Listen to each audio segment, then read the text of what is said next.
اعوذ باللہ من الشیطان الرجیم بسم اللہ الرحمن الرحیم۔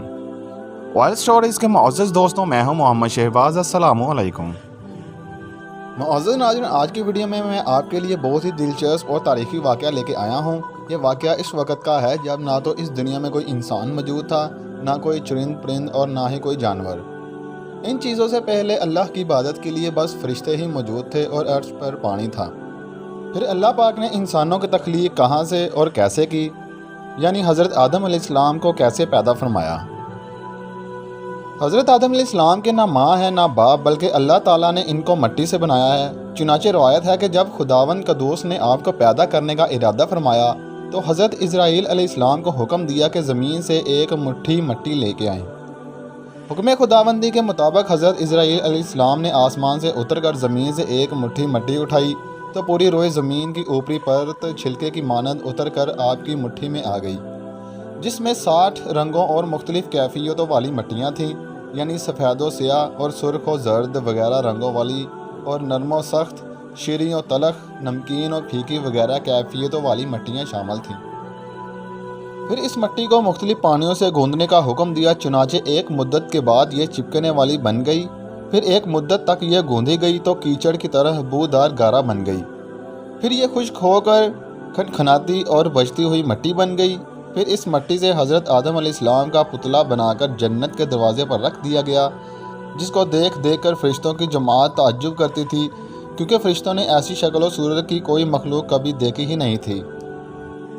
پھر اللہ تعالیٰ نے اس پتلے میں روح کو داخل ہونے کا حکم فرمایا، چنانچہ روح داخل ہو کر جب آپ کے نتنوں میں پہنچی تو آپ کو چھینک آئی، اور جب روح زبان تک پہنچ گئی تو آپ نے الحمدللہ پڑھا، اور اللہ تعالیٰ نے فرمایا، اللہ تعالیٰ تم پر رحم فرمائے، اے آدم، میں نے تم کو اپنی حمد ہی کے لیے بنایا ہے۔ پھر رفتہ رفتہ پورے بدن میں روح پہنچ گئی اور آپ زندہ ہو کر اٹھ کھڑے ہو گئے۔ ترمذی اور ابو داؤد میں یہ حدیث ہے کہ حضرت آدم علیہ السلام کا پتلا جس مٹی سے بنایا گیا، چونکہ وہ مختلف رنگوں اور مختلف کیفیتوں کی مٹیوں کا مجموعہ تھی، اس لیے آپ کی اولاد یعنی انسانوں میں مختلف رنگوں اور قسم قسم کے مزاجوں والے لوگ ہو گئے۔ حضرت آدم علیہ السلام کی کنیت ابو محمد یا ابو البشر اور آپ کا لقب خلیفۃ اللہ ہے، اور آپ سب سے پہلے اللہ تعالیٰ کے نبی ہیں۔ آپ نے 960 برس کی عمر پائی اور بوقت وفات آپ کی اولاد کی تعداد 1,00,000 ہو چکی تھی، جنہوں نے طرح طرح کی صنعتوں اور عمارتوں سے زمین کو آباد کیا۔ قرآن مجید میں بار بار اس مضمون کو بیان کیا گیا ہے کہ حضرت آدم علیہ السلام کی تخلیق مٹی سے ہوئی، چنانچہ سورہ عمران میں ارشاد فرمایا ہے کہ ترجمہ: بے شک عیسیٰ علیہ السلام کا حال آدم علیہ السلام کی طرح ہے کہ انہیں مٹی سے بنایا، پھر فرما دیا کہ ہو جاؤ تو فوراً ہو گیا۔ دوسری آیت میں اس طرح فرمایا کہ بے شک ہم نے انسانوں کو چپکتی مٹی سے بنایا، اور تیسری آیت میں فرمایا اور بے شک ہم نے انسان کو بچتی ہوئی مٹی سے بنایا جو اصل میں ایک سیاہ بودار گارا تھی۔ جب حضرت آدم علیہ السلام کو خداوند قدوس نے بہشت میں رہنے کا حکم دیا تو آپ جنت میں تنہائی کی وجہ سے کچھ ملول ہوئے، تو اللہ تعالیٰ نے آپ پر نیند کا غلبہ فرما دیا اور آپ گہری نیند سو گئے۔ تو نیند ہی کی حالت میں آپ کی بائیں سب سے چھوٹی پسلی کو اللہ تعالیٰ نے آپ کے بدن سے جدا کر دیا اور اس ہڈی کی جگہ گوشت پیدا فرما دیا۔ پھر اس پسلی کی ہڈی سے حضرت حوا کو پیدا فرما دیا۔ اس لیے ہر مرد کی دائیں طرف 18 پسلیاں ہیں اور بائیں طرف ایک کم یعنی 17 پسلیاں ہیں۔ پسلی کے جدا ہونے سے حضرت آدم علیہ السلام کو کوئی تکلیف نہیں ہوئی، بلکہ آپ کو یہ احساس بھی نہیں ہوا کہ میری ایک پسلی جدا ہو گئی ہے۔ جب آپ نیند سے بیدار ہوئے تو یہ دیکھ کر حیران رہ گئے کہ ایک نہایت ہی خوبصورت اور حسین و جمیل عورت آپ کے پاس بیٹھی ہوئی ہے۔ آپ نے ان سے فرمایا کہ تم کون ہو اور کس لیے یہاں آئی ہو؟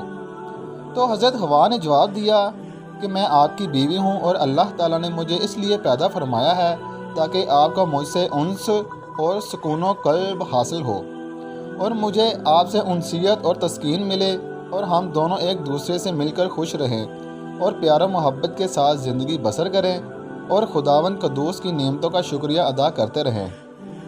قرآن مجید میں چند مقامات پر اللہ تعالیٰ نے حضرت حوا کے بارے میں ارشاد فرمایا۔ ترجمہ: اور حضرت آدم سے ان کی بیوی کو پیدا فرمایا اور ان دونوں سے بہت سے مردوں اور عورتوں کو پیدا فرمایا۔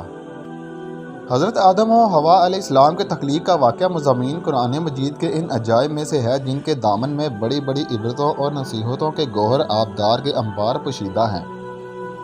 اللہ تعالیٰ نے حضرت آدم علیہ السلام کو مٹی سے بنایا اور حضرت حوا کو حضرت آدم علیہ السلام کی پسلی سے پیدا فرمایا۔ قرآن کے اس بیان سے یہ حقیقت عیاں ہوتی ہے کہ اللہ نے انسانوں کو 4 طریقوں سے پیدا فرمایا۔ پہلا، یہ کہ مرد و عورت دونوں کے ملاپ سے، جیسا کہ عام طور پر انسانوں کی پیدائش ہوتی ہے۔ چنانچہ قرآن مجید میں صاف صاف اعلان ہے کہ ہم نے انسان کو مرد و عورت کے ملے جلے نطفہ سے پیدا فرمایا ہے۔ دوسرا یہ کہ تنہا مرد سے ایک انسان پیدا ہوا اور وہ حضرت حوا ہے کہ اللہ تعالیٰ نے ان کو حضرت آدم علیہ السلام کی بائیں پسلی سے پیدا فرمایا۔ تیسرا یہ ہے کہ تنہا ایک عورت سے ایک انسان پیدا ہوئے اور وہ حضرت عیسیٰ علیہ السلام ہے جو پاک دامن کماری بی بی مریم کے شکم سے بغیر باپ کے پیدا ہوئے۔ اور چوتھا یہ ہے کہ بغیر عورت و مرد کے بھی ایک انسان کو خداوند قدوس نے پیدا فرما دیا اور وہ انسان حضرت آدم علیہ السلام ہے کہ اللہ تعالیٰ نے ان کو مٹی سے بنا دیا۔ اللہ پاک نے اس واقعے سے ہمیں یہ بھی سبق دیا ہے کہ ممکن تھا کہ کوئی مرد یہ خیال کرتا کہ ہم مردوں کی جماعت نہ ہوتی تو تنہا عورتوں سے کوئی انسان پیدا نہیں ہو سکتا تھا۔ اس طرح ممکن تھا کہ عورتوں کو یہ گمان ہوتا کہ اگر ہم عورتیں نہ ہوتی تو تنہا مردوں سے کوئی انسان پیدا نہ ہوتا۔ اس طرح ممکن تھا کہ عورتوں اور مردوں مل کر یہ ناز کرتے کہ اگر ہم مردوں اور عورتوں کا وجود نہ ہوتا تو کوئی انسان پیدا نہیں ہو سکتا تھا۔ تو اللہ تعالیٰ نے 4 طریقوں سے انسان کو پیدا فرما کر عورتوں اور مردوں کا منہ بند کر دیا کہ دیکھ لو ہم ایسے قادر و قیوم ہیں کہ حضرت حوا کو تنہا مرد یعنی حضرت آدم علیہ السلام کی پسلی سے پیدا فرما دیا، لہٰذا اے عورتوں تم یہ گمان مت رکھو کہ اگر عورتیں نہ ہوتی تو کوئی انسان پیدا نہ ہوتا۔ اسی طرح حضرت عیسیٰ علیہ السلام کو تنہا عورت کے شکم سے بغیر مرد کے فرما کر مردوں کو تنبیہ فرما دی کہ اے مردوں تم یہ ناز نہ کرو کہ اگر تم نہ ہوتے تو انسان کی پیدائش نہیں ہو سکتی تھی۔ دیکھ لو ہم نے حضرت عیسیٰ علیہ السلام کو تنہا عورت کے شکم سے بغیر مرد کے پیدا فرما دیا اور حضرت آدم علیہ السلام کو بغیر مرد و عورت کے مٹی سے پیدا فرما کر عورتوں اور مردوں دونوں کا منہ بند فرما دیا کہ اے عورتوں اور مردوں تم کبھی بھی اپنے دل میں خیال نہ لانا کہ اگر ہم دونوں نہ ہوتے تو انسانوں کی جماعت پیدا نہیں ہو سکتی تھی۔ دیکھ لو حضرت آدم علیہ السلام کے نہ باپ ہیں نہ ماں، بلکہ ہم نے ان کو مٹی سے پیدا فرما دیا۔ سبحان اللہ۔